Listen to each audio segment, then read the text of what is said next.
Welcome to Zero-Click Marketing Field Notes, where we look at what's changing in marketing, search, social, and buyer behavior, and what to do about it.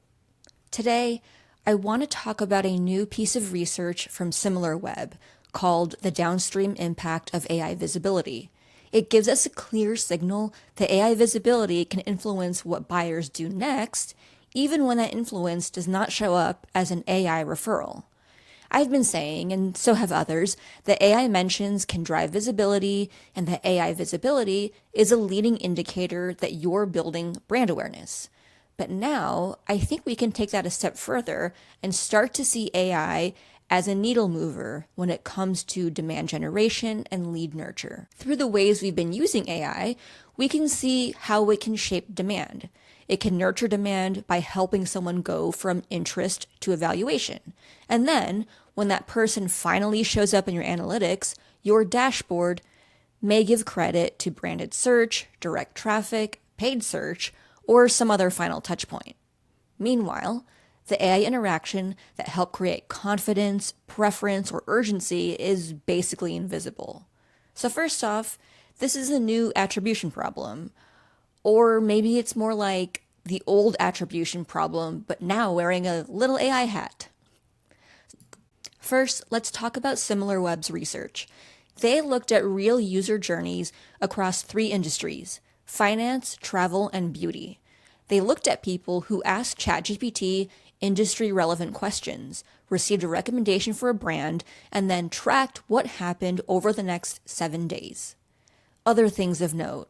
1, they excluded people who had already visited that brand before, and 2, they excluded people who had already mentioned the brand in the prompt. So this is important to note because if someone asked ChatGPT, is Sephora better than Ulta, and then later goes to Sephora's website, that's interesting, but it's not necessarily evidence of AI influence. The person already had the brand in mind. Similarweb was trying to look at something more specific.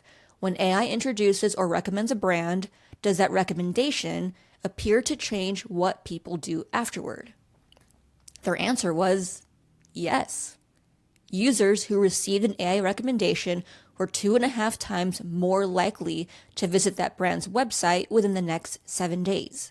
And when they did visit that website, how did they show up? Through branded search. That means someone might ask ChatGPT for a recommendation, read the answer, close the tab, go back to their lives, and 3 days later search for that brand on Google.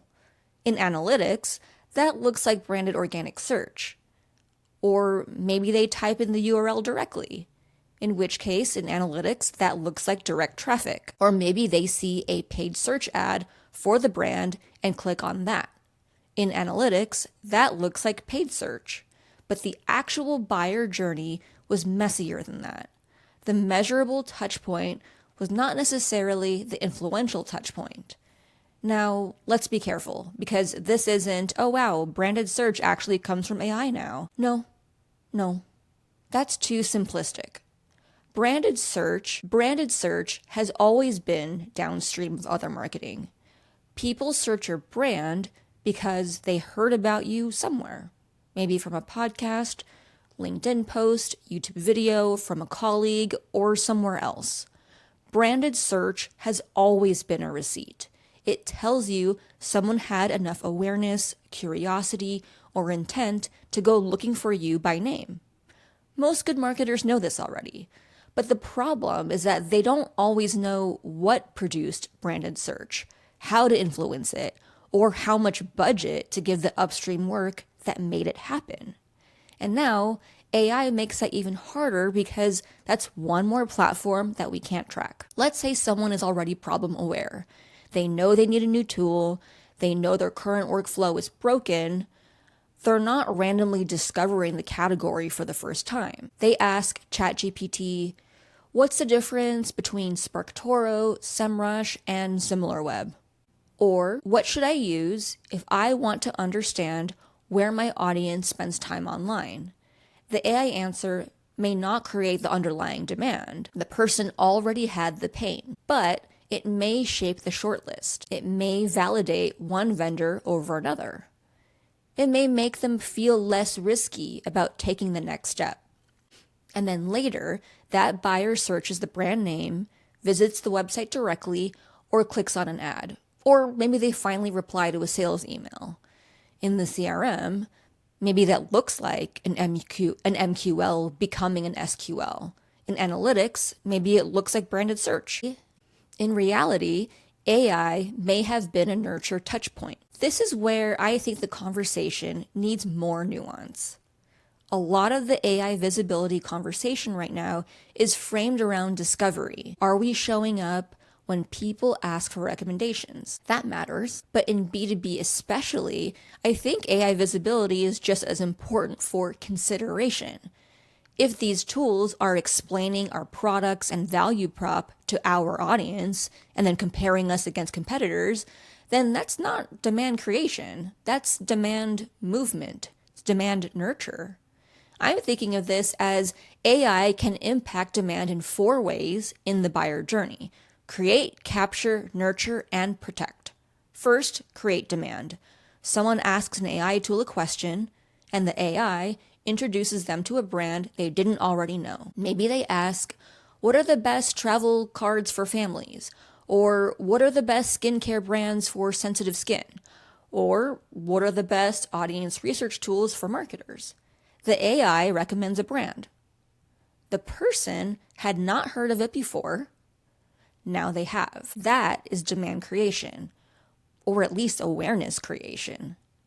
The Similarweb research supports this kind of idea because recommended brands were more likely to receive visits afterward. But this is only one role. Second, capture demand. This is where branded search comes in. If AI introduces or validates a brand, the next action likely still happens on traditional search. Remember, about 81% of search still happens on a traditional search platform. This is where your organic and paid search, review presence, and third-party mentions all matter. If AI creates or shapes curiosity and the SERP captures it, those teams cannot operate in separate universes. This is one of the points Seer Interactive made in their piece about why paid media teams should care about AI visibility. Their argument is basically, the work that improves AI visibility often looks like brand building, showing up on trusted third-party sites, getting cited by credible sources, building a footprint across the web that AI systems can recognize and reference. That's not only an SEO problem, it's a problem for all of marketing, which includes brand, performance, PR, and content marketing. Third, nurture demand. AI is not only a place where someone says, what should I buy? It's also a place where someone says, help me compare these 3 options.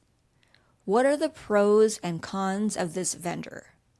Is this product worth it for a small team? And in a B2B context, these prompts can be the difference between someone being a casual lead and someone being sales ready. If your brand shows up well in those answers, AI can nurture that lead. If your brand shows up poorly, AI can stall that lead. And if your brand is missing, AI can give that lead to someone else. Fourth, protect demand. If AI increases the likelihood that someone later searches for your brand, then the SERP becomes a battleground. Competitors can bid on your branded terms. Third-party sites can rank for your brand and alternatives to your brand. Old reviews can shape perception. AI answers can pull from outdated or inaccurate sources.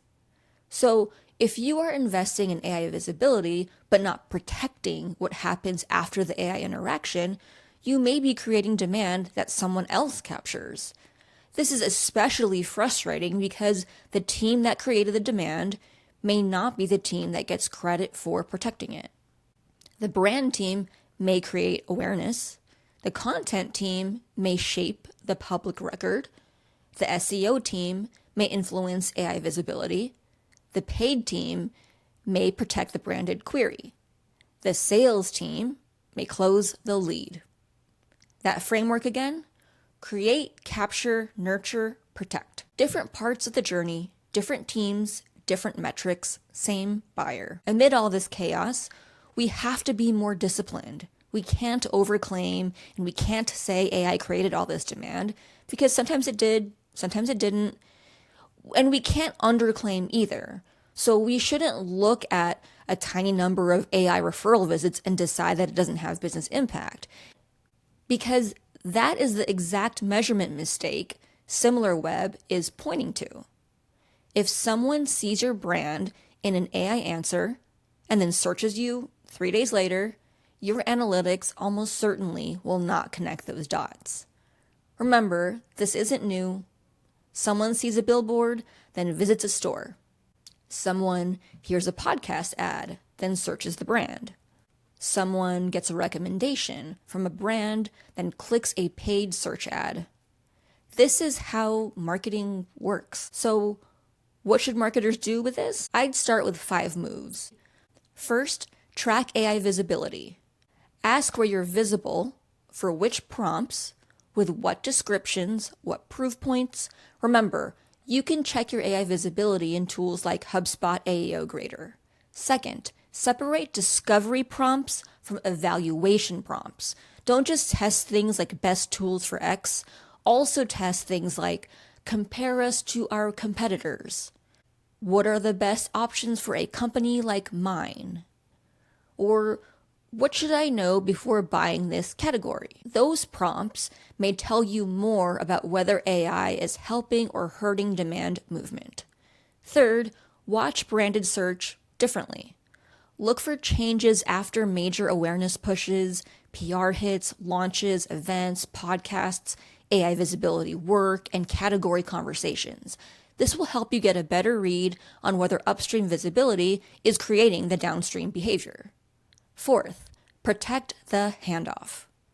If AI is sending people into branded search, your search result needs to be ready.